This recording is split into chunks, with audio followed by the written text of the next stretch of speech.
Hello everyone, welcome back to TH classes. आज की इस वीडियो में हम डिस्कस करने वाले हैं होम साइंस 321 जिसका कोड है उसके ओवरऑल इंपॉर्टेंट क्वेश्चन आंसर्स। तो मैंने इसकी हिंदी मीडियम में जैसे ही वीडियो अपलोड करी थी, बहुत सारे बच्चों के कमेंट्स आ रहे थे कि मैम प्लीज़ इंग्लिश मीडियम वाले बच्चों के लिए भी अपलोड कर दीजिए। सो आपकी ये जो वीडियो है ये इंग्लिश मीडियम वाले बच्चों के लिए है। होम साइंस जिनके पास भी है वो इस वीडियो को एंड तक ज़रूर देखिएगा और आप सिर्फ और सिर्फ इस वीडियो को ओवरऑल जितने इंपॉर्टेंट क्वेश्चन आंसर्स हैं इनको देख के आप आराम से पास हो सकते हैं, मेरी गारंटी है। बुक्स बहुत सारे ऐसे बच्चे हैं जिनको नहीं मिली है और उस वजह से उनकी प्रिपरेशन नहीं हो पाई है। उस चीज़ को मैंने ध्यान में रखते हुए कि सारे बच्चे जिनके पास बुक्स नहीं हैं, जिनके पास बुक्स हैं, वो भी इस वीडियो को अगर देख लें तो आराम से पास हो जाएं। ठीक है, सो इस वीडियो को आप ज़रूर से बिल्कुल एंड तक देखिए। मैं यहाँ पर कोशिश करूँगी कि आपको आसानी से सारी चीज़ें समझ में आएँ। यहाँ पर मैं क्या क्या आपको बताने वाली हूँ ये मैं आपको बता देती हूँ। देखिए, आपके जितने भी बुक में क्वेश्चन आंसर्स हैं, बुक के जितने भी चैप्टर्स हैं, बेसिकली वो चैप्टर्स जो बार बार रिपीट होते हैं, ठीक है, वो चैप्टर्स मैंने यहाँ पर लिए हैं और उनमें से भी सिर्फ वो क्वेश्चंस जो कि आपके आते ही आते हैं वो सारे क्वेश्चन यहाँ पर आपको दिखाई देंगे। यहाँ पर आपको सबसे पहले मैं शॉर्ट क्वेश्चंस बताऊंगी, देन आपको लॉन्ग क्वेश्चंस बताऊंगी एंड देन आपका जो मॉड्यूल होता है ना, उसमें से भी आपका जो ऑप्शनल मॉड्यूल है, ऑप्शनल मॉड्यूल यानी कि एक आपका होता है मतलब 2 मॉड्यूल मिलते हैं लास्ट में, उसमें से आपको विकल्प दिए होते हैं, उनमें से भी आपको ए या बी पार्ट में से कोई एक करना होता है। तो मैं यहाँ पर ऑप्शनल मॉड्यूल ए बताने वाली हूँ। सो आपका बेसिकली सारा पेपर कवर होने वाला है। सो चलिए स्टार्ट कर लेते हैं हमारी वीडियो को बिना किसी देरी के। चैनल पर नए हैं तो सब्सक्राइब जरूर कर लीजिएगा। शॉर्ट क्वेश्चन से स्टार्ट करते हैं। सबसे पहला क्वेश्चन जो पूछ लिया जाता है वो है कि व्हाट इज शेल्फ लाइफ, यानी कि शेल्फ लाइफ क्या होती है। तो आंसर है इसका, shelf life is the time period of a product in which food can be kept fit for human consumption again. यानी कि शेल्फ लाइफ वो टाइम पीरियड होता है एक प्रोडक्ट का। आपने मान लीजिए कोई एक प्रोडक्ट खरीदा और उसको आप कितने समय तक यूज़ कर सकते हैं, कितने समय तक आप कंज्यूम कर पा रहे हैं, वो सारा जो टाइम पीरियड होता है वो होता है शेल्फ लाइफ। यहाँ से क्वेश्चन आपका इस तरीके से भी बन जाता है कि बताइए एक दिन की शेल्फ लाइफ वाला प्रोडक्ट कौन सा है जो एक दिन में ही खराब हो जाता है। ठीक है, आप इसमें आंसर लिख सकते हैं दूध, जो हम दूध लाते हैं डेयरी पर से, वो अगर हम एक दिन के अंदर गर्म ना करें, अभी इतनी गर्मियाँ चल रही हैं, अगर गर्म ना करें तो वो जल्दी ख़राब हो जाता है। ठीक है, इस तरीके के भी क्वेश्चन आते हैं। या फिर आपसे पूछ लिया जाएगा 15 दिन की शेल्फ लाइफ वाला जो है प्रोडक्ट कौन सा है। तो आपकी जो चीज़ें होती हैं जैसे बेसन वगैरह, ये 15 दिन से ज़्यादा चल जाते हैं, या फिर दाल वगैरह ये सब भी 15 दिन से ज़्यादा चल जाते हैं। तो इस तरीके का क्वेश्चन आएगा। देखिए क्वेश्चन वही रहते हैं, लैंग्वेजेस चेंज हो सकती हैं, सो इस बात का आपको ध्यान ज़रूर देना है। सेकंड क्वेश्चन है what is excessive workload period, यानी कि जब हम बहुत ज़्यादा काम कर जाते हैं तो उस वर्कलोड पीरियड को क्या बोलते हैं। उसको हम बोलते हैं फटीग। फटीग यानी कि थकान। ठीक है, what is a work agreement. Work agreement क्या होता है, when we try to do another task while doing one task it is called work agreement. यानी कि जब हम एक टास्क के साथ, एक काम के साथ दूसरा काम करने की कोशिश करते हैं वो कहलाता है वर्क अग्रीमेंट। जैसे कि मान लीजिए आप टीवी देखने के साथ साथ पढ़ाई भी कर रहे हैं, अपनी स्टडीज़ भी कर रहे हैं। एग्जाम्पल बता रही हूँ मैं, अगर आपसे एग्जाम्पल पूछ लिया जाए तो वो आपके लिए क्या है, वर्क एग्रीमेंट। यानी कि हमने एक वर्क का, टीवी देखना भी एक वर्क है, स्टडीज़ करना भी एक वर्क है, एक वर्क का दूसरे वर्क के साथ हमने अग्रीमेंट करवा दिया, दैट इज़ वर्क अग्रीमेंट। ठीक है, what is work area. Fourth question है आपका, the place where a person works is called background work area. ऐसा स्थान, ऐसा प्लेस जहाँ पर एक बंदा काम करता है वही वर्क एरिया है। Next, define the environment. Environment को डिफाइन करना है, the environment around us in which we breathe and do all other work is called environment. यानी कि हमारे आसपास का ऐसा वातावरण जहाँ पर हम सांस लेते हैं, ब्रीथ, और सारे काम करते हैं, वो एनवायरनमेंट है। Next question, sixth question, tell any 2 reason for fatigue due to boredom. यानी कि जब हम बोर हो जाते हैं, ऊब जाते हैं, उस समय पे हमारे थकान के कारण क्या हो सकते हैं। तो इसके आंसर होंगे, the following causes of fatigue due to boredom can be not getting enough sleep. जब हम ढंग से नहीं सोते हैं, कंज्यूमिंग जंक फूड, अगर हम ढंग से खाना नहीं खा रहे हैं घर का और हम जंक फूड ज़्यादा खा रहे हैं। लैक ऑफ फिजिकल एक्टिविटी, ये भी हमारा हो सकता है फटीग का कारण। अगला question, what is balanced eating, यानी कि संतुलित आहार या संतुलित खाना किसे बोलते हैं। The food which contains all the nutrients in the required quantity should be balanced और diet food, it is called balanced eating. ठीक है, जब हमारे खाने में सारे न्यूट्रिएंट्स हों जितने की हमें ज़रूरत है और सारे रिक्वायर्ड क्वांटिटी में हो, ठीक है, मतलब बराबर मात्रा में हो, उसी को हम बैलेंस्ड फूड या बैलेंस्ड डाइट बोलते हैं। Next question, what is the meaning of nutrient. अब हमने ऊपर पढ़ा कि न्यूट्रिएंट्स होने चाहिए, लेकिन न्यूट्रिएंट्स का भी क्या मतलब है। न्यूट्रिएंट एक केमिकल होता है, is the chemical that nourishes the organisms and enriches their body, यानी कि न्यूट्रिएंट एक ऐसा केमिकल है जिससे कि हमारी बॉडी, हमारे जो ऑर्गेनिजम्स होते हैं, ठीक है, उसको नरिश करता है, इसके साथ साथ हमारी बॉडी को एनरिच करता है।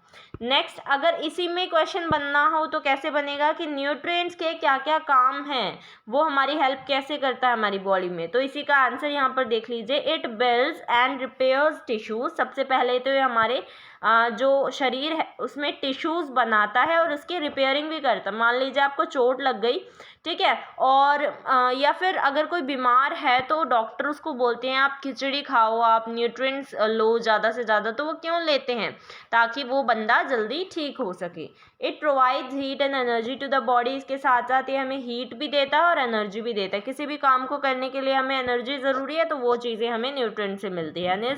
And this energy is necessary to carry out all the activities of the body, है ना। हमारे शरीर में जितने भी काम होते हैं, जितनी भी एक्टिविटीज़ होती हैं, उसके लिए हमें एनर्जी चाहिए, तो न्यूट्रिएंट्स हमें वो सब देते हैं। तो ये सारे हमारे डिफरेंट वेज हैं न्यूट्रिएंट्स के कैसे हेल्प करता है। अगला question, define food poisoning. Food poisoning को डिफाइन करना है। आपने सुना होगा ना कि किसी को फूड पॉइजनिंग हो गई, यानी कि खाने से जहर फैल जाना। Food poisoning is a disease caused by the consumption of food or beverages contaminated with pathogenic bacteria, viruses, parasites, toxins or chemicals. Most people recover without the need for treatment. Food poisoning क्या होता है। Food poisoning एक ऐसा रोग है, ऐसी disease है जो कि किस चीज़ से होती है। फूड ऐसा खाना हमने खा लिया जिसमें कि बैक्टीरिया हैं, ठीक है, वायरस है, पैरासाइट है, टॉक्सिन है या केमिकल है। इस तरीके का खाना या इस तरीके की बेवरेजेस, यानी हमने कोल्ड ड्रिंक वगैरह कुछ ड्रिंक हमने ऐसी पी ली जिसमें ये सारी चीज़ें हैं, तो वो हमारे शरीर में फूड पॉइजनिंग कर देता है। और बहुत सारे लोग जो हैं इससे बिना ट्रीटमेंट के ही रिकवर कर जाते हैं। अगला क्वेश्चन, लास्ट क्वेश्चन है शॉर्ट में, what is work strategy. Strategy क्या होती है वर्क की। वर्क एथिक्स भी आप इसे बोलते हैं। वर्क एथिक्स का मतलब होता है maintaining ethics at the work place, such as maintaining trust in employees, doing their work honestly and besides confirming the work of your colleagues etcetera. Work strategy और वर्क एथिक्स के नाम से भी ये क्वेश्चन आ जाता है कई बार। तो वर्क एथिक्स का मतलब है, ऐसे एथिक्स का मतलब क्या होता है, नैतिकता, ठीक है, काम के समय ऐसी नैतिकता दिखाना जो कि हमारे लिए ज़रूरी है। जैसे कि अगर हम कहीं किसी ऑफिस में काम कर रहे हैं तो हमारे अंदर ये एथिक होना चाहिए कि हम दूसरों का भरोसा मेंटेन रखें, ठीक है। इसके अलावा हम अपना काम ऑनेस्टली, ईमानदारी से करें। इसके अलावा हमारे अंदर ये भी एथिक होना चाहिए कि हम दूसरों के काम में मदद भी करें, ठीक है। अगला हम लॉन्ग क्वेश्चंस की तरफ बढ़ते हैं। What is the importance of home science in the lives of all of us, ठीक है। तो होम साइंस सब्जेक्ट पढ़ रहे हैं, इसकी इम्पॉर्टेंस क्या है हमारी ज़िंदगी में, ये क्वेश्चन आ जाता है। Home science is a subject that trains you in fighting challenges related to home along with art. It has the following importance. Home science एक ऐसा सब्जेक्ट है जो हमें आर्ट के साथ साथ साइंस भी सिखाता है, और इसके फॉलोइंग इम्पॉर्टेंस है। पहला इसका पर्सनल इम्पॉर्टेंस होता है, ठीक है, मतलब हमारे पर्सनल स्टेज पे इसका इम्पॉर्टेंस क्या है। This subject provides human beings with scientific knowledge and skills for efficient discharge for the responsibility of home planning. ये हमें ये सिखाता है कि एक बंदा, एक ह्यूमन कैसे साइंटिफिक नॉलेज के साथ साथ घर के कामों में भी कुशल हो सकता है, ठीक है। आपने होम साइंस में क्या क्या चीज़ें पढ़ी हैं। अब जैसे हमने ऊपर पढ़ा फूड पॉइजनिंग हो जाती है इन चीज़ों से, तो वो क्या है, वो एक साइंस है। और इसके अलावा हम होम साइंस में क्या पढ़ते हैं, घर को कैसे हम अच्छे से सुसज्जित रख सकते हैं, ठीक है। इसके अलावा इसमें कैसे हम टाइम मैनेजमेंट कर सकते हैं, सारी चीज़ें हम पढ़ते हैं। तो ये हमारे लिए क्या सिखाता है, हमें साइंटिफिक नॉलेज भी देता है और आर्ट भी सिखाता है। इंपॉर्टेंस फॉर फैमिली लाइफ के लिए क्या इंपॉर्टेंस है, it also gives knowledge about the family environment, ये हमारे फैमिली इन्वायरमेंट के बारे में हमें नॉलेज देता है। घर के सदस्यों की हेल्थ कैसे हम रख सकते हैं, ठीक, उसके बारे में हमें नॉलेज देता है। Development of individuals and improvement in domestic resources, इन सब के बारे में हमें ये नॉलेज देता है। And last, help in financial management, ये हमें फाइनेंशियल मैनेजमेंट में भी मदद करता है। This subject also helps us in financial management such as how to save and how to manage the place efficiently, हमें ये सिखाता है कि कैसे हमें बचत करनी चाहिए, कैसे हमें जो एक स्थान है उसको अच्छी तरीके से यूज़ करना चाहिए। Next question, explain the difference between products and services, product और सर्विसेज में क्या डिफरेंस है, सेवा और उत्पाद में क्या डिफरेंस है। प्रोडक्ट जो भी चीज़ हम खरीद कर ला रहे हैं अपने यूज़ के लिए, सर्विस जो भी चीज़ हमें एक तरह से हमारी ज़रूरत को पूरा कर रही है एक समय पे, वो हमारे लिए सर्विस है। गुड्स या products are those products that are brought by people from different shops और एनी अदर प्लेस, ठीक है। प्रोडक्ट मतलब जैसे आप दुकान पर गए और आप लेकर आ गए मैगी क्या है, मैगी एक प्रोडक्ट है, वो आपकी एक नीड पूरा कर रही है और आप उसको दुकान से लेकर आए हैं। Services are the perishable form of needs that a customer needs in their daily life, product, materials, service, facilities, etc. तो सर्विस क्या है, प्रोडक्ट तो वो चीज़ है जो हम दुकान पर गए खरीद कर ले आए। सर्विसेज क्या है, जो हमारी डेली लाइफ में कस्टमर को हमेशा चाहिए ही चाहिए। कस्टमर कौन है, जो भी उस चीज़ को यूज़ कर रहा है। जैसे कि अगर कोई इंसान अपनी बाइक को रोज़ अपने काम पर जाने के लिए यूज़ कर रहा है तो बाइक उसको क्या दे रही है, सर्विस दे रही है, ठीक है। चलिए अगला है question number 13, describe the 4 benefits of consumer education. Consumer कौन होता है, वही कस्टमर जो भी चीज़ों को यूज़ करता है। कंज्यूमर एजुकेट होगा तो उसके क्या फ़ायदे होंगे, ये हमें बताना है।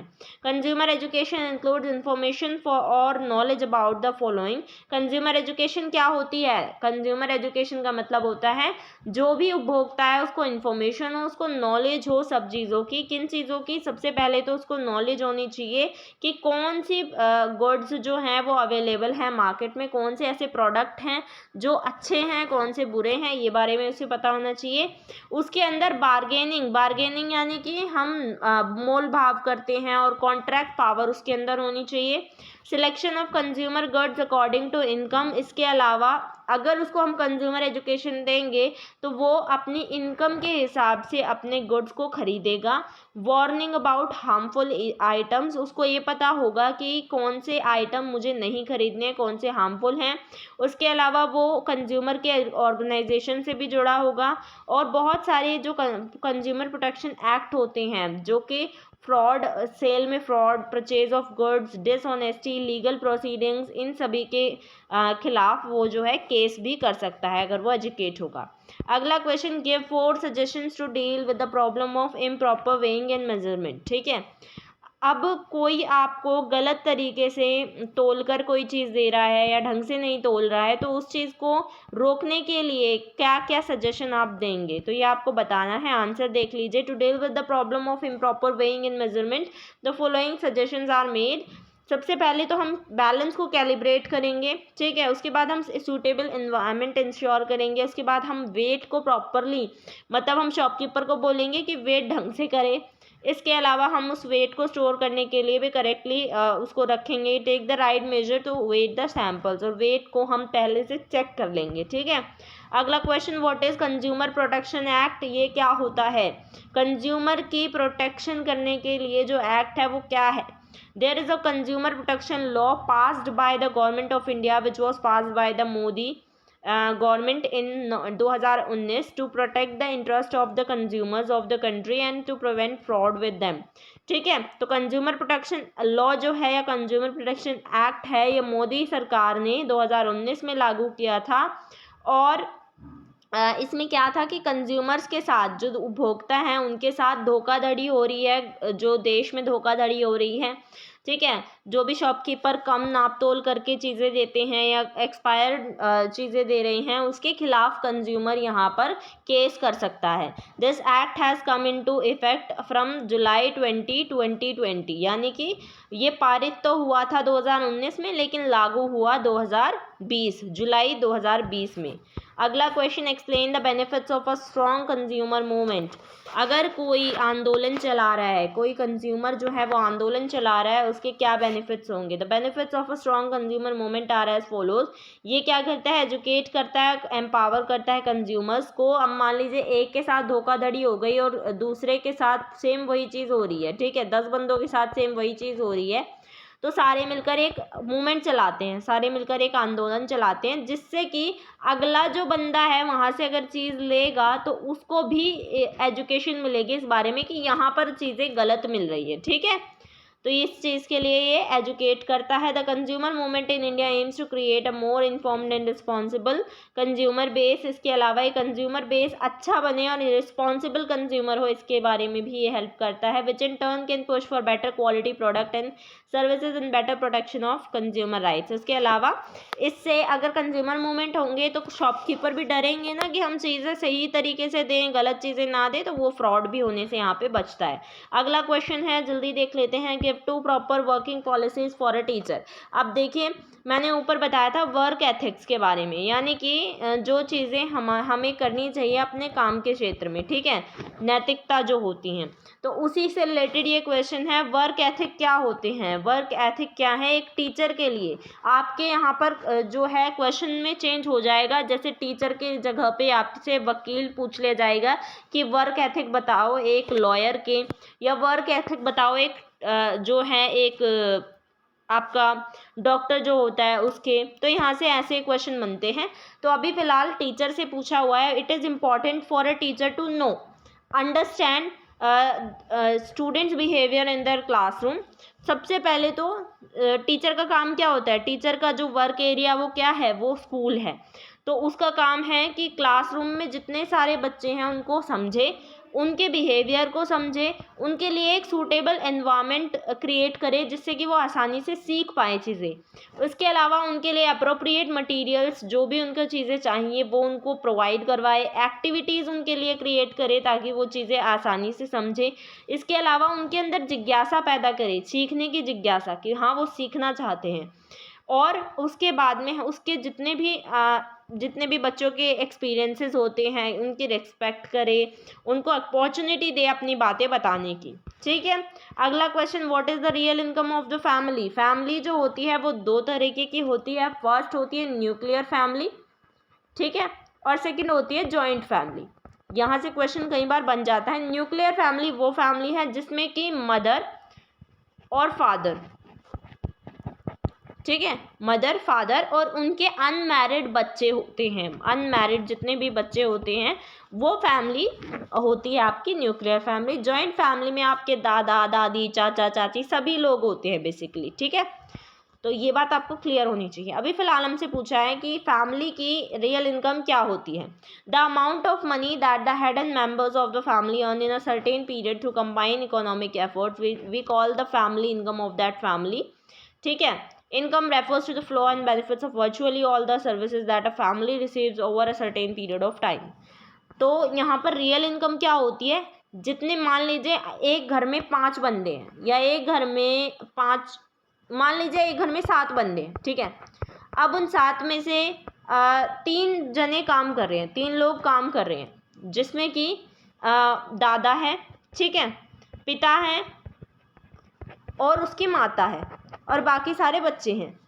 तो यहाँ पर जो तीनों की इनकम है ना, तीनों की जो इनकम है वो इनकम मिलके बनती है रियल इनकम, ठीक है।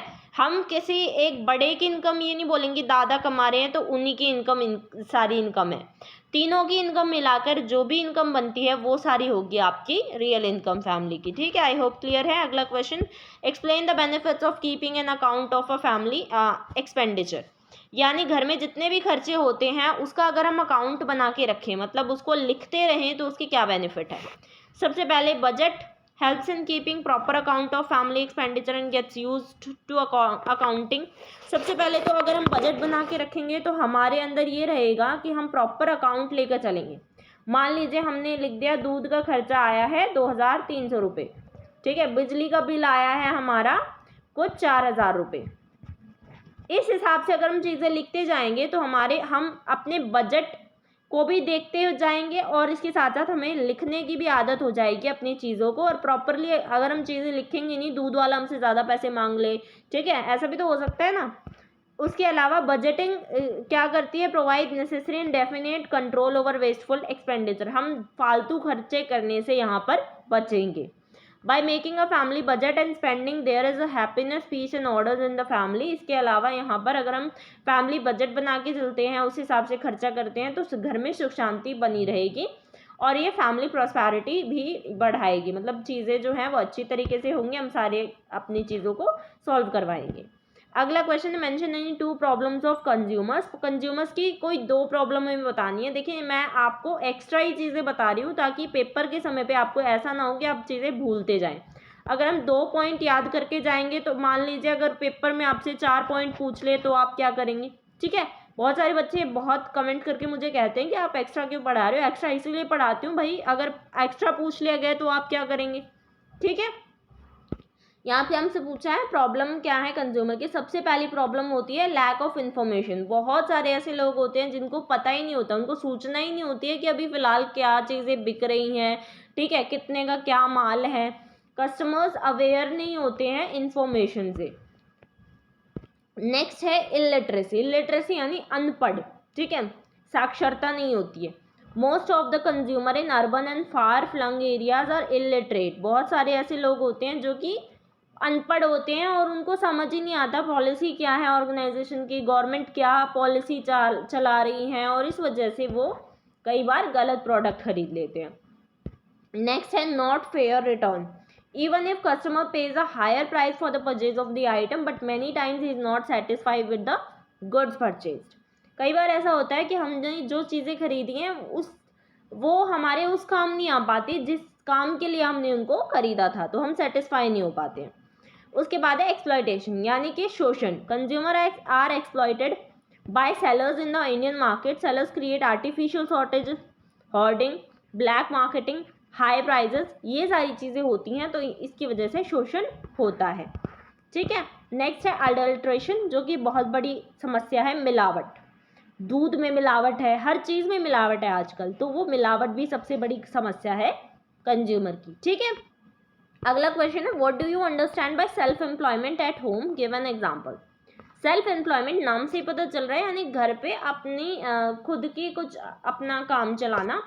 Self employment is the process of starting and managing one's own business and successfully operating with all your heart and sharing profit and loss, not doing others job, that is earning money by doing one's work is called self employment, ठीक है। Self employment का मतलब होता है अगर हम किसी के दूसरे के अंडर काम नहीं कर रहे हैं, अपना खुद का काम चला रहे हैं, अपना खुद का बिजनेस चला रहे हैं और उसमें जितना प्रॉफिट लॉस मिल रहा है हम खुद शेयर कर रहे हैं। इसके एग्जांपल हो सकते हैं कि हमने कोई ग्रॉसरी स्टोर खोल लिया घर में, या हम कोई प्ले स्कूल चला रहे हैं घर में ही हमने ट्यूशन देना स्टार्ट कर दिया, ये सारी चीज़ें हो सकती हैं। अगला question, why does the family need extra income, give 2 suggestion. हमारी जो फैमिली होती है उसको एक्स्ट्रा इनकम की क्यों ज़रूरत होती है ना। कई बार ऐसा होता है कि हमारी चीज़ें हमारे पास उतनी नहीं हो पाती हैं। मतलब बहुत सारे ऐसे लोग हैं जिनके घर में फैमिली इनकम इतनी नहीं होगी। सभी लोग ये चाहते हैं कि हमारी इनकम इतनी तो हो कम से कम कि हम चीज़ों को आराम से कर पाएँ। तो बहुत सारे ऐसे बच्चे आप में से भी होंगे कि घर में ही ट्यूशन्स देते होंगे या फिर कोई और काम भी करते होंगे। People usually lack the motivation and drive to go beyond their primary job, but once you get ahead of it things get easier. After all, an additional source of income not only provides high disposable capital but also helps to secure finances, investment and the future. अगर हम extra income रखेंगे तो हम जो हमारी income है, मान लीजिए हमारी जो प्राइमरी इनकम है उसको हम लगा रहे हैं घर के खर्चों में, और बाकी जो एक्स्ट्रा इनकम है उसको हम बचा के रख रहे हैं। और सेविंग्स किसको नहीं चाहिए, फ्यूचर तो सभी को बनाना है ना, सिक्योर करना है, तो इसके लिए इनकम कैसे इंक्रीज हो सकती है। जो हम मजदूरी कर सकते हैं कुछ लोग, ठीक है, कुछ लोग घर में ही कोई काम कर सकते हैं, कुछ लोग गवर्नमेंट ट्रांसफ़र पेमेंट्स के ज़रिए कुछ काम कर सकते हैं, इन्वेस्टमेंट कुछ लोग कर सकते हैं, इन्वेस्टमेंट यानी निवेश करना, ठीक है। अगला question, what should be kept in mind while choosing an investment plan. एक इन्वेस्टमेंट प्लान को अगर आप चूज़ कर रहे हैं तो उस समय पे आपके दिमाग में क्या क्या चीज़ें होनी चाहिए। इन्वेस्टमेंट प्लान क्या होता है, इन्वेस्टमेंट क्या होती है, जब भी हम फ्यूचर के लिए कोई पैसा कहीं पर लगाएं। It is necessary to keep the following things in mind. सबसे पहले टाइम लिमिट, आपको ये पता होना चाहिए कि मैं ये इन्वेस्टमेंट कर रहा हूँ तो ये अगले कितने सालों तक मेरी यहाँ पर रहेगी, मतलब अगर 5 साल की कर रहा हूँ, 3 साल की कर रहा हूँ, तो ये चीज़ है। It is very important to set goals for investment which should be strictly followed. आपको एक गोल तैयार कर लेना है, मैं इन्वेस्टमेंट कर रहा हूँ तो मैं अपने घर के खरीदने के लिए कर रहा हूँ या फिर गाड़ी खरीदने के लिए कर रहा हूँ, तो वो चीज़ है। Your investment decision should not depend on current situation but on the standards of the time. Standards of the time पे डिपेंड करने चाहिए, करंट सिचुएशन पे डिपेंड नहीं करना चाहिए। अब आपको ये बात तो पता होगी कि हर चीज़ में हमें प्रोफेशनल चाहिए होते हैं। अगर हम बीमार पड़ गए तो डॉक्टर चाहिए, अगर हमारे पास कोई हमारे ऊपर केस वगैरह कुछ भी है तो हमें लॉयर चाहिए, किसी को सीए चाहिए। तो इसी तरीके से इन्वेस्टमेंट करने से पहले हमें क्या चाहिए, हमें एक प्रोफेशनल चाहिए जिसको हम क्या बोलते हैं, फाइनेंशियल एडवाइजर्स बोलते हैं, ठीक है, उसकी हेल्प लेनी चाहिए। और ज़्यादा हमें सोचने की ज़रूरत नहीं है। अगर चीज़ें बढ़ रही हैं तो इसका मतलब ये नहीं है कि आप चीज़ें जो है उसको रोक के, आप अपनी जो कमाई कर रहे थे उसको रोक के आप सिर्फ और सिर्फ इन्वेस्टमेंट पे ध्यान दें, ठीक है। बहुत सारे ऐसे लोग होते हैं ना, जॉब छोड़ देते हैं अपनी इन्वेस्टमेंट के चक्कर में, तो ऐसा नहीं करना चाहिए। What are human needs and desires, मतलब ह्यूमन के नीड्स यानी ज़रूरतें और उनकी इच्छाएं क्या हैं। What does making an expenditure plan help in their completion, और कैसे हमारी ज़रूरतें और हमारी इच्छाएं अगर हम एक्सपेंडिचर प्लान बना के चलेंगे तो उससे पूरी होती हैं। There is a need to fill the shortcomings. For example you need food to stay alive and healthy. देखिए, नीड्स का मतलब होता है ज़रूरत। ज़रूरत कब होती है, ज़रूरत जब हमें किसी चीज़ की कमी हो तब होती है, ठीक है। अगर हमारे पास किसी चीज़ की शॉर्ट कमिंग है तब हमें ज़रूरत होती है। मान लीजिए आपको फूड चाहिए जिंदा रहने के लिए, कपड़े चाहिए आपको तन ढकने के लिए, ठीक है, छत चाहिए आपको सोने के लिए, तो उस चीज़ की आपको बहुत ज़रूरत है और उसकी आपको कमी भी महसूस होगी। लेकिन जब आपकी सारी ज़रूरतें पूरी हो जाती है तब आपकी इच्छाएं आती हैं, तब आप अपनी इच्छाओं को पूरी करनी चाहते हैं। घर तो है लेकिन बड़ा घर चाहिए अब, ठीक है, साइकिल है लेकिन अब गाड़ी चाहिए, ठीक है, इस तरीके की ये इच्छाएं होती हैं। Your desires don't need you but you still want to fulfil them, मतलब आपके जो ज़रूरतें हैं, आपकी जो इच्छाएं हैं उनको आप पूरा करना चाहते हैं, और मतलब उतनी कोई ज़रूरी नहीं है वो इच्छाएं, लेकिन पूरा करना चाहते हैं। जैसे आप अगर आपके पास एक कार है तो आप हेलीकॉप्टर खरीदना चाहेंगे, ये आपकी इच्छा है। एक्सपेंडिचर प्लान हेल्प करता है कि हम अपनी पूरी डिज़ायर्स और नीड्स को अच्छी तरह समझें और उनको फिर पूरा कर सकें according to saving. Next, name some investment institution, explain any 3। हमने ऊपर पढ़ा इन्वेस्टमेंट के बारे में, तो हमें इन्वेस्टमेंट इंस्टीट्यूशन कौन कौन सी ऐसी संस्था है जिनमें हम इन्वेस्टमेंट कर सकते हैं।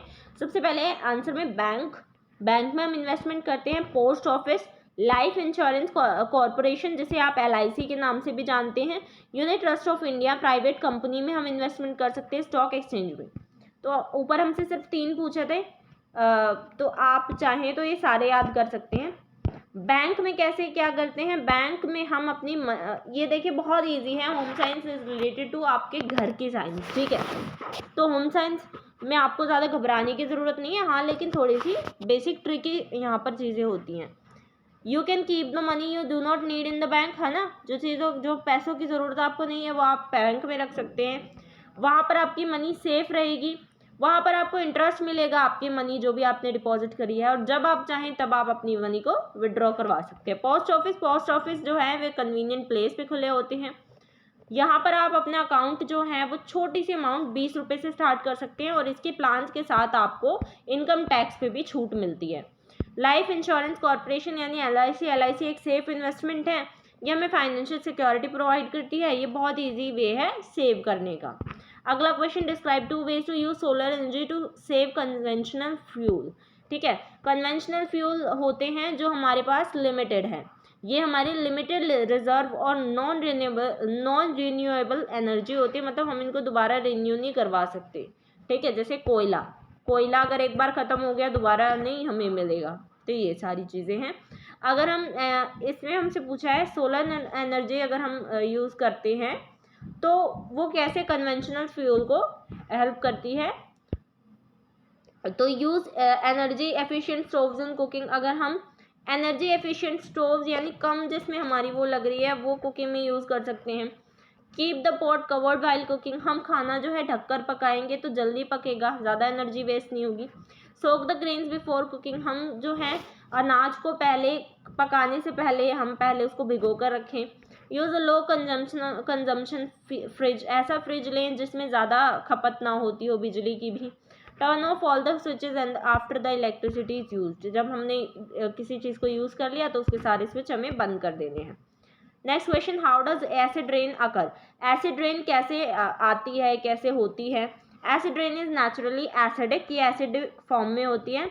ये क्यों होती है, जब सल्फर डाइऑक्साइड और नाइट्रोजन ऑक्साइड रिएक्ट करते हैं वाटर के साथ हमारे एनवायरनमेंट में, और उसके बाद बनता है नाइट्रिक एसिड और सल्फर एसिड। ये हमारे एनवायरनमेंट में फिर सल्फर एसिड और नाइट्रिक एसिड बनाते हैं जो कि बारिश में टपकती हैं, जिसी को हम एसिड रेन बोलते हैं। ये रेन जो है ये आपने सुनी होगी, बारिश की जो पहली बारिश होती है ना उसमें आपकी मम्मा भी आपको मना करती होंगी कि अब नहाओ मत, फोड़े हो जाएंगे ये वगैरह वगैरह, ठीक है। Describe two advantages of non conventional sources of energy, ऊपर हमने कन्वेंशनल के बारे में पढ़ा, नीचे है non conventional sources of energy के दो एडवांटेज हैं। सबसे पहले ये अनलिमिटेड होती हैं, ठीक है, इनको हम दोबारा यूज़ कर सकते हैं, जैसे फॉसिल फ्यूल्स। ये कोयले पेट्रोलियम की तरह हमें कोई डर नहीं है कि ख़त्म हो जाएंगी। ये हमारे कंट्री को मतलब रिच बनाती है। नॉन कन्वेंशनल एनर्जी सोर्सेज जो होती हैं ये दोबारा हो सकती हैं, तो ये हमारी ज़्यादातर बढ़ती जा रही हैं, ठीक है। अगला question, what is global warming, और इसके साइड इफ़ेक्ट्स बताने हैं।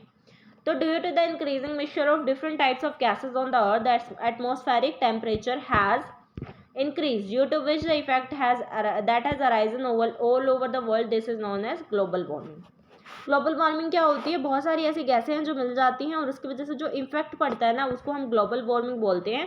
इसके साइड इफेक्ट हैं, इसमें वेदर में चेंज होता है, बहुत ज़्यादा कभी गर्मी हो जाएगी, बहुत ज़्यादा ठंड हो जाएगी, कभी टेम्परेचर इंक्रीज हो जाता है, कुछ कुछ जगहों पे स्टॉर्म्स आते हैं, चक्रवात जिसे बोलते हैं, साइक्लोन्स आ सकते हैं, फ्लड, ड्रफ्ट वगैरह वगैरह इसके जो है साइड इफेक्ट है। अगला क्वेश्चन है, explain the importance of location management, location management के क्या इंपॉर्टेंस हैं। तो हम लोकेशन मैनेजमेंट करेंगे तो हम चीज़ों को ऑर्डरली मैनर में रख सकते हैं, प्रॉपरली यूटिलाइजेशन हो जाएगा। मान लीजिए हमारे पास लिमिटेड स्पेस है, एक ही कमरा है, तो उसको हम अच्छे से लिमिटेड स्पेस को यूटिलाइज कर सकते हैं, बहुत सारे काम एक साथ हम कर सकते हैं, और ये सुंदर और अट्रैक्टिव भी लगता है देखने में। How toxic chemicals enter the food chain, food chain में टॉक्सिक केमिकल्स कैसे एंटर करते हैं ये पूछा गया है। जब एक ऑर्गेनिज्म हायर फूड चेन का दूसरे लोअर ऑर्गेनिज्म को जो जिसके पास केमिकल था, मान लीजिए एक चूहे को, वो चूहा बीमार था या उसके अंदर कोई केमिकल था, उसको सांप ने खा लिया, फिर उसी सांप को बाज ने खा लिया, ठीक है, उसको बाज ने खा लिया और फिर उस बाज को किसी दूसरे प्राणी ने खा लिया, तो ये चीज़ें जो अगर चूहे को इन्फेक्शन होगा तो वो चीज़ फिर सांप तक जाएगी, वो चीज़ फिर बाज तक जाएगी। इस तरीके से टॉक्सिक केमिकल्स जो हैं वो एक दूसरे तक जाते हैं। बाकी आप इसको पढ़ सकते हैं, इसका पीडीएफ भी आपको हमारे टेलीग्राम चैनल टीएच क्लासेस पर मिल जाएगा, चिंता मत कीजिए। मैं फ़िलहाल आपको सिर्फ ईजी वे में समझाने की कोशिश कर रही हूँ, आप इसको खुद से भी पढ़ सकते हैं। टीएच क्लासेस को सब्सक्राइब कर लीजिएगा और इसके साथ साथ इसका जो टेलीग्राम ग्रुप है उसको भी ज्वाइन करके रखिएगा। आपको हिंदी मीडियम में भी और इंग्लिश मीडियम में भी, दोनों मीडियम से फ्री ऑफ कॉस्ट ये पीडीएफ मिल जाएंगे। अगला क्वेश्चन है, state 2 principles of food preservation, food preservation की 2 प्रिंसिपल बतानी है। तो ये सबसे पहले तो क्या करता है, माइक्रोबियल डिकम्पोजिशन, फूड का अगर हो रहा है तो उसको रोकता है। सेल्फ डिकम्पोजिशन, अगर खुद से खराब हो रहा है खाना उसको भी रोकता है। कोई इंसेक्ट या एनिमल या कोई भी मैकेनिकल कॉजेज हैं तो उसको भी ये रोकता है। अगला question, what are the 4 policy behaviours that you think should be expected of adolescents, adolescent यानी कि किशोर जो होते हैं उनसे क्या क्या चीज़ें, क्या क्या पॉलिसीज़ बिहेवियर्स की हम एक्सपेक्ट करते हैं। सबसे पहले वो पोलाइट हो, उनका जेंटल बिहेवियर होना चाहिए, पंक्चुअलिटी यानी समय के पाबंद होने चाहिए, हार्ड वर्किंग होने चाहिए और रेगुलरिटी होनी चाहिए। ठीक है, हर चीज़ रेगुलर करें। What are the 4 things to keep in mind while storing pulses, यानी दाल को अगर हम किसी भी दाल को स्टोर करके रख रहे हैं तो उसको क्या क्या चीज़ें हमारे दिमाग में पहले से होनी चाहिए। क्लीन द लेंटल्स मतलब पहले से हमें उस दाल को क्लीन करना है। ठीक है, उसके बाद ये देखना है कि कोई भी सीलन उसमें नहीं है दाल में। उसके बाद हमें उसको एक ड्राई और क्लीन कंटेनर में रखना है, सूखे कंटेनर में, और उस कंटेनर की जो लिड है उसको टाइटली बंद करना है। अगला question, what precaution should be taken care of when using pressure cooker and electric toaster. जब आप कोई प्रेशर कुकर यूज़ कर रहे हैं या इलेक्ट्रिक टोस्टर यूज़ कर रहे हैं तो उन दोनों में क्या क्या आपको सावधानियां बरतनी है। प्रेशर कुकर में सबसे पहले तो हमें इसके वेंट पाइप को क्लीन करना है और उसके बाद इसमें हमें 3/4 से ज़्यादा पानी नहीं भरना है।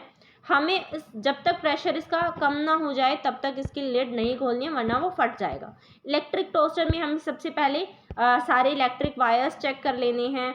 ठीक है, कनेक्शन चेक करना है, 3 पिन प्लग जो है वो प्रॉपर्ली इंस्टॉल है नहीं, ये चेक करना है। हमें टोस्टर को गीले हाथों से हाथ नहीं लगाना है और हमें बटन बंद कर देना है जब ये काम हमारा काम हो जाए। और इसके साथ साथ सबसे लास्ट है, हमें स्लीपर्स या फिर शूज़ ज़रूर पहनने हैं इसको यूज़ करते टाइम।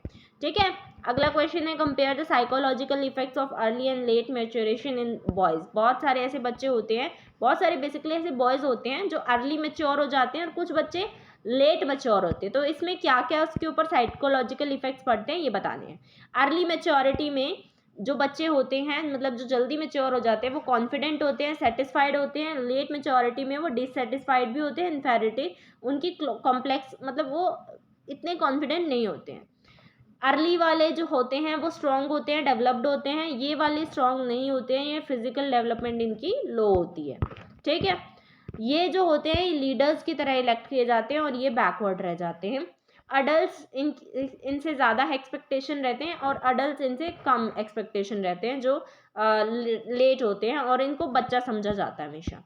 अगला क्वेश्चन है, compare the textile manufacturing techniques of denim and socks and describe one characteristics of each fabric.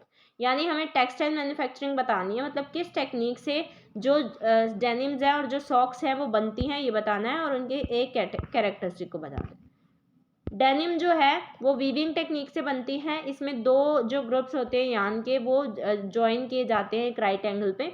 और सॉक्स निटिंग टेक्निक से बनती हैं, मतलब इसको गूंथ कर बनाया जाता है। यहाँ पर डेनिम जो होती है, मतलब आपकी जो जीन्स होती है उसका कपड़ा स्ट्रॉन्ग होता है और इसका कपड़ा फ्लेक्सिबल होता है सॉक्स का, है ना, फ्लेक्सिबल यानी लचीला, इलास्टिक वाला। अगला क्वेश्चन है, you have to choose the appropriate clothes for the working person, what 4 key factors will influence your choice. आपको बिल्कुल अप्रोप्रिएट, बिल्कुल सही कपड़े चूज करने हैं। कोई एक वर्किंग पर्सन है, ठीक है, वो काम पे जाता है, उसके लिए आपको क्या क्या दिमाग में रखना पड़ेगा। सबसे पहले तो हमें कंफर्टेबल कपड़े खरीदने पड़ेंगे। उसके लिए हमें ये देखना पड़ेगा वो, मतलब उसके जो कपड़े हैं उसकी देख आराम से हो जाए, वो ज़्यादा ऐसे कपड़े ना लें कि उनकी रेख ढंग से ना हो पाए। कांट गेट स्टिचेस, मतलब उसमें सलवटें ना आए और चीप हो, सस्ते हैं वो कपड़े। Next question, describe the 4 symptoms of the disease seen in a girl suffering from anaemia disease. मतलब एक लड़की जो अनीमिया की बीमारी से गुजर रही है उसमें क्या क्या 4 सिम्टम हमें दिखेंगे, क्या क्या लक्षण दिखेंगे वो बताना है। उसके कॉज बताने, मतलब ये डिसीज किस कारण होती है, ये रोग किस कारण होता है, उसको ठीक कैसे किया जा सकता है। तो सबसे पहले इसके लक्षण देख लेते हैं। इसमें लिथार्जी रहेगी, मतलब जो बच्चा है वो थकान से थका हुआ लगेगा। इसमें भूख नहीं लगेगी, ठीक है। और जो जीभ है वो आपकी येलो पड़ जाएगी। और जो आईज और नेल्स का पार्ट है वो वाइट हो जाएगा। यहाँ पर आपको कुछ जो नाखून है ना वो टूटे हुए नज़र आएंगे, स्पून शेप्ड के नज़र आएंगे और आपको सुई से चुभने का एहसास होगा। कॉजेज़ हैं इसके कि यहाँ पर आप अगर चीज़ें ढंग से नहीं खाते हैं। अगर किसी को आयरन की कमी है तब ये रोग हो जाता है, या फिर किसी को B12 या फोलिक एसिड की कमी है तब भी ये रोग हो सकता है। इसके ट्रीटमेंट ऑब्वियसली यहाँ पर फिर हम आयरन रिच फूड देंगे उस बच्चे को, ठीक है, या आयरन की टैबलेट, फोलिक एसिड की टैबलेट या B12 की टैबलेट उसको देंगे। अगला क्वेश्चन है, describe the 4 factors responsible for the difference in growth and development. Growth या डेवलपमेंट में जो रिस्पॉन्सिबल 4 फैक्टर रहते हैं वो बताने हैं। Accretion refers to increase in the size and weight of the human being. देखिए, ग्रोथ का मतलब होता है किसी की आप कह सकते हैं वेट या हाइट बढ़ना, ठीक है, किसी का वेट बढ़ रहा है या हाइट बढ़ रहा है तो वो ग्रोथ है। मान लीजिए अब कोई 11 साल का बच्चा है लेकिन वो दिखने में 14 साल का लगता है, 15 साल का लगता है, तो वो सिर्फ उसका ग्रोथ हुआ है। डेवलपमेंट का मतलब है हाइट वेट के साथ साथ उसका दिमाग भी बढ़ रहा है, ठीक है, वो चीज़ें ढंग से कर पा रहा है, तो वो डेवलपमेंट है। इसके 4 फैक्टर्स कौन कौन से होते हैं? ये जेनेटिक्स के ऊपर डिपेंड करता है, पेरेंटल एनवायरनमेंट कैसा है इसके ऊपर डिपेंड करता है, न्यूट्रिशन के ऊपर डिपेंड करते हैं, इंटेलिजेंस हो सकती है, बच्चे की बुद्धि हो सकती है बढ़ने की, मोटिवेशन और लेवल ऑफ इंकरेजमेंट पे डिपेंड करता है, या फिर घर का कैसा वातावरण है इस पर भी ये डिपेंड करता है। अगला क्वेश्चन है, give 2 reason why the relationship between teenager and the parents is negative, give 2 suggestions to improve them. तो बहुत सारे ऐसे बच्चे होते हैं जिनका पेरेंट्स के साथ नेगेटिव रिलेशनशिप होता है, टीनेजर्स का बेसिकली, तो वो क्यों होता है? रीज़न है इसका कि कई बार पेरेंट्स जो हैं वो स्ट्रिक्ट होते हैं, डिक्टेटरियल फॉर्म के होते हैं, तो इस वजह से नेचर में वो बहुत स्ट्रिक्ट होते हैं, तो बच्चे ढंग से उनके साथ बात नहीं कर पाते हैं। पेरेंट्स जो है न्यूट्रल बिहेव करते हैं और इसके साथ साथ वो अपने बच्चों से थोड़ा सा अलगाव की तरह रहते हैं, मतलब उनके पास ज़्यादा नहीं बात करते उनसे। सजेशन क्या है इसको ठीक करने के? पेरेंट्स को बच्चों को ज़्यादा फ्रीडम देनी चाहिए और उनके साथ पार्टिसिपेट करना चाहिए, फैमिली मैटर्स में उनको बोलने के लिए कहना चाहिए, उनके डिसीजंस को रिस्पेक्ट करना आना चाहिए पेरेंट्स को, ठीक है। Next question, write down any 4 qualities of silk that make it a winter appropriate garment. Silk की ऐसे 4 हमें क्वालिटी बतानी है जिससे कि ये सर्दियों में ज़्यादा पहना जाता है। तो 4 प्रॉपर्टी कौन कौन सी है? सबसे पहले सॉफ्ट है, शाइनी है, ठीक है, अपीयरेंस इसका काफ़ी अच्छा है। इसके अलावा ये हमारे शरीर में ये जो है ये कपड़ा ज़्यादा डर्टी नहीं दिखता है, गंदगी ज़्यादा इस पर नहीं जमती है। कंडक्टर है ये हीट का, ठीक है, और इसके अलावा ये स्ट्रॉन्ग फाइबर फ्लेक्सिबिलिटी होती है, मतलब इलास्टिक ज़्यादा होता है, ये काफ़ी अच्छा होता है। अगला है question, prescribe lunch for a pregnant women keeping in mind her daily nutrition needs, also explain why and how the food given to her will be different from the food served to a lactating mother। हमें यहाँ पर question में बहुत सारी चीज़ें पूछी गई हैं।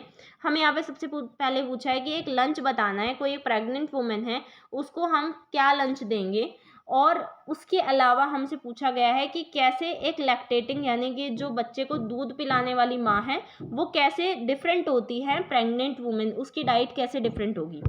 तो जो प्रेग्नेंट वुमेन होगी उसके साथ साथ हमें उस बच्चे का भी देखना है जो उसके पेट में है, तो इसके लिए उसको ज़्यादा calorie, protein, calcium, iron, elements और विटामिन ए और सी की ज़रूरत होगी। उस वुमेन को ज़्यादा वाटर और फाइबर लेना है, या फिर वो ज़्यादा खाना खाने के बजाय, 1 या 2 बार ज़्यादा खाने के बजाय वो धीरे धीरे थोड़ा थोड़ा फूड लेती रहे, इस बात का हमें ध्यान रखना है। उसको हमें ज़्यादा दाल, ज़्यादा मतलब ब्रेड, वेजिटेबल्स, एक्स्ट्रा फ्रूट्स, ये सब हमें उसे देने हैं। इसका लंच क्या होगा उस लेडी का? सबसे पहले हम उसको जो है चपाती या राइस दे सकते हैं। चपाती हम उसको 2-3 दे सकते हैं, राइस उसको 1 प्लेट दे सकते हैं। सीजनल वेजिटेबल्स दे सकते हैं, उस समय पे क्या वेजिटेबल चल रहे हैं। चीज़ यानी कि पनीर वगैरह दे सकते हैं 1.5 या 1 बाउल। दाल दे सकते हैं 1 बाउल, सैलड दे सकते हैं 1 प्लेट, फ्रूट्स दे सकते हैं 1-2, ठीक है। और जो सैलड है वो खाना खाने से वो पहले खा सकती है और फ्रूट जो है वो बाद में खा सकती है। अब प्रेग्नेंट वुमेन से कैसे लैक्टेटिंग मदर की, ब्रेस्ट फीडिंग मदर की कैसे डिफरेंट होती है, तो उसको ब्रेस्ट फीडिंग मदर को ज़्यादा कैलोरीज की ज़रूरत होगी क्योंकि उसको अपने बच्चे को दूध भी पिलाना है, ठीक है। तो उसको ज़्यादा प्रोटीन, कैल्शियम, विटामिन ए चाहिए, विटामिन सी चाहिए, तो उसके लंच में हम क्या कर सकते हैं, मिल्क, योगर्ट यानी दही, एग्स का और ड्राई फ्रूट्स का इस्तेमाल ज़्यादा कर सकते हैं। अगला क्वेश्चन है, what is consumer movement and what is its significance, what is the function of such a movement. अगर कंज्यूमर मूवमेंट चलाया जाता है तो उसकी क्या मतलब है उसका, ठीक है। उसका क्या सिग्निफिकेंस है, क्या ज़रूरत है उसकी। तो कंज्यूमर मूवमेंट एक जॉइंट एफर्ट होता है, मतलब कोई बंदा, मान लीजिए कोई ट्रेडर है या कोई प्रोड्यूसर है, कोई शॉपकीपर है, वो गलत तरीके से सामान बेच रहा है, तो एक बंदा तो उसके खिलाफ लड़ नहीं पाएगा। बहुत सारे अगर 10 मान लीजिए कंज्यूमर आके उसके खिलाफ बोलने लग जाएं और उसके खिलाफ केस करने की बात करें, तो वो कंज्यूमर मूवमेंट होता है। ठीक है, ये कैसे मदद करता है, ये कंज्यूमर को, एक कंज्यूमर अगर अलोन लड़ रहा है, अकेला लड़ रहा है, तो उसको हेल्प करता है। और कंज्यूमर्स जो सफ़र कर रहे थे वो आराम से उस शॉपकीपर से अपनी इस बात के लिए लड़ाई कर सकते हैं। ये कैसे काम करता है, ये लोगों को अवेयर करता है उनके अधिकारों के बारे में, उनकी ड्यूटीज़ के बारे में। ये कंज्यूमर्स को कुछ मतलब कॉशियस रहने के लिए, सावधान रहने के लिए भी बताता है। ये लोगों को एनकरेज करता है कि वो अपनी बुराई के खिलाफ आवाज़ उठा सकें। ये कंज्यूमर्स को नए लॉज जितने भी बनते हैं, स्कीम जितनी बनती हैं, उनके बारे में भी बताता है। ये गवर्नमेंट क्या चाहती है कंज्यूमर्स से, ये भी इन्हें बताता है। ठीक है, अब हम मॉड्यूल ऑप्शनल वाले क्वेश्चंस की तरफ बढ़ते हैं जो ऑप्शनल मॉड्यूल से पूछे जाते हैं। मैंने ऑप्शनल मॉड्यूल ए आपका यहाँ पर करवाया है। ठीक है, आप चाहें तो बी भी कर सकते हैं, लेकिन उसके लिए आपको बुक पढ़नी पड़ेगी। ठीक है, फिलहाल मैं आपको बताऊंगी ए किससे रिलेटेड, और ये थोड़ा सा ईजी भी है। क्वेश्चन है, describe the 4 duties of a home administrator. Home administrator यानी गृह व्यवस्थापक के क्या काम होते हैं। तो उसका काम होता है कि वो घर की क्लीनलीनेस देखे, ब्यूटी देखे, केयर करे, एस्टेब्लिशमेंट करे। ठीक है, he directly controls all the employees in all aspects of home system. ठीक है, घर में जितने भी बंदे होते हैं वो सारे उसके हाथ में होते हैं। अगला क्वेश्चन है, what are the 4 things to keep in mind when cleaning the house cleaning the room after the guest leaves. अब कोई मेहमान आपके घर आया है और वो चला जाता है, उसके बाद आप घर को या रूम को क्लीन करते वक्त आपके दिमाग में क्या क्या 4 चीज़ें रहेंगी वो आपको बतानी है। सबसे पहले तो हम घर उस रूम की सारी विंडोज़ को खोल देंगे ताकि जितनी भी गलत स्मेल है या अनवांटेड स्मेल है वो सारी निकल जाए। उसके अलावा हम सारे अनवांटेड आइटम्स जैसे कि डर्टी टी कप्स, जो गंदे चाय के बर्तन होंगे, ग्लास होंगे, ट्रे होंगी, वो सारी हटा देंगे। उसके बाद हम डस्टबिन को क्लीन कर देंगे। हम बेड को जो है झाड़ कर बेडशीट को चेंज कर देंगे।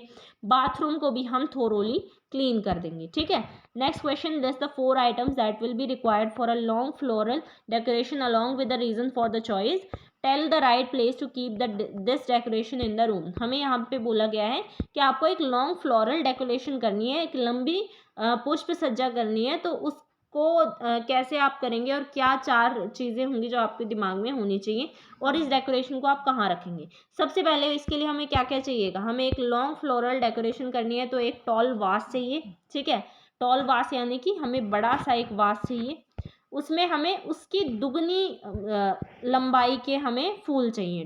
Flowers twice the length of the वास। ठीक है, उसी क्योंकि हमें फ्लावर्स भी दिखाने भी तो हैं ऊपर, है ना। अगर हम उसके जितने हम फ्लावर्स ले लेंगे तो वो दिखेंगे ही नहीं। उसके बाद हमें एडिशनल डेकोरेशन मटेरियल चाहिए जो उस फ्लावर वास को सूट करे, ऐसा डेकोरेशन मटेरियल लेंगे। और हरे पत्ते ले सकते हैं हम डेकोरेशन मटेरियल, जो उसको और सुंदर बनाए वो ले सकते हैं। हम इस फूलदान को हम कहाँ रख सकते हैं, हम किसी भी एम्प्टी कॉर्नर पे, खाली कॉर्नर पे हम इसको रख सकते हैं। लास्ट क्वेश्चन है आपका, the window panes of the house you have entered are dirty and there are many stains on the steel faucets. Present your plan to clean them all. ठीक है, आप एक घर में गए हैं, वहाँ पर विंडो पेन्स यानी कि जो खिड़कियाँ हैं, खिड़कियों के जो शीशे हैं वो गंदे हो रखे हैं, और उसके अलावा स्टील के जो नल है वो भी गंदे हुए हैं। तो उनको कैसे साफ़ करेंगे, पहले विंडो पेन्स को कैसे साफ़ करेंगे, हम पहले उसको न्यूज़पेपर से साफ़ करेंगे। ठीक है, पहले हम उसकी जितनी भी डर्ट है या डस्ट है वो साफ़ करेंगे, फिर उसके बाद हम उसको वेट न्यूज़पेपर यानी गीले न्यूज़पेपर से साफ़ कर सकते हैं। फिर हम उसमें विनेगर जो है ऐड कर सकते हैं, विनेगर ऐड करके हम उसमें ज़्यादा शाइन ला सकते हैं। स्टील फॉसेट्स यानी स्टील के जो नलके होते हैं उनको साफ़ करने के लिए हम पहले तो हम उस फॉसेट को रगड़ेंगे, किससे, हम एब्रेसिव पाउडर का यूज़ करते हैं या डिटर्जेंट पाउडर जो आपका होता है उससे हम पहले उसको क्लीन कर देंगे। ठीक है, डिटर्जेंट पाउडर को क्लीन करने से बाद हम उसको वार्म वाटर यानी गर्म पानी से क्लीन कर देंगे। यहाँ पर आपकी क्लास हो जाती है कंप्लीट। आई होप आपको वीडियो पसंद आई होगी। वीडियो अगर पसंद आई हो तो लाइक ज़रूर कर दीजिएगा एंड शेयर ज़रूर करिएगा अपने सभी साथियों के साथ जिन्होंने भी इंग्लिश मीडियम में आपकी होम साइंस ले रखी है। एंड अभी तक चैनल को सब्सक्राइब नहीं किया है टीएच क्लासेस को सब्सक्राइब कर लीजिए, ऐसे ही और वीडियोस के लिए जो आपकी मैराथन की वीडियोस आएंगी। और आपको अगर इसका पीडीएफ चाहिए तो उसके लिए आप हमारे टेलीग्राम चैनल टीएच क्लासेस से ज्वाइन हो सकते हैं, वहाँ पर आपको फ्री ऑफ कॉस्ट इसका पीडीएफ मिल जाएगा। All the best for your exam. मैं उम्मीद करती हूँ ये वीडियो आपकी हेल्प करेगी और आप अच्छी तरह से अपना एग्ज़ाम देकर आएंगे। Thanks for watching.